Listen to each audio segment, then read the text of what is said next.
Le voyage a vite tourné au cauchemar pour des passagers de Sunwing qui attendent toujours une compensation.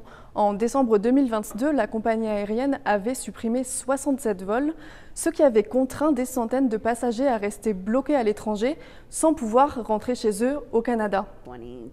C'est le cas de Michelle Johnson. Elle était partie en République dominicaine avec ses 2 filles et les cendres de son mari décédé. Mais au final, elles ont dû rester 8 jours de plus à leurs frais à cause de l'annulation de leur vol. Et ça leur a coûté cher, 6 000 $. De son côté, Sunwing a versé 500 $ comme compensation de base et elle dit que toutes les réclamations raisonnables ont été couvertes. Au total, 1250 plaintes indépendantes avaient été déposées à l'Office des transports du Canada.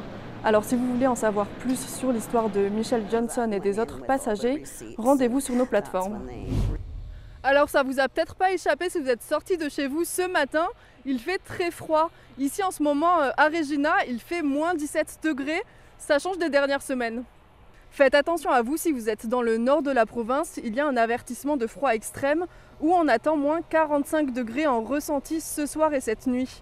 Et selon le météorologue Bertin Ossonnon, on n'est pas prêt de se réchauffer ni de retrouver des températures chaudes auxquelles on s'était habitué. Toute cette semaine, on devra affronter une vague de grand froid avec un vortex polaire qui traverse la province, mais ça devrait commencer à remonter à partir de la semaine prochaine.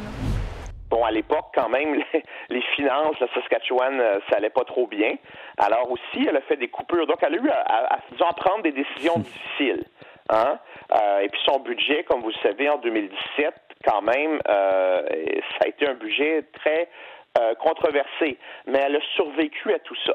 Donna Harpower, la ministre provinciale des Finances, détient un nouveau record en politique. C'est la femme politique la plus ancienne dans un cabinet au Canada. Et elle continue d'allonger son record car elle est toujours en fonction.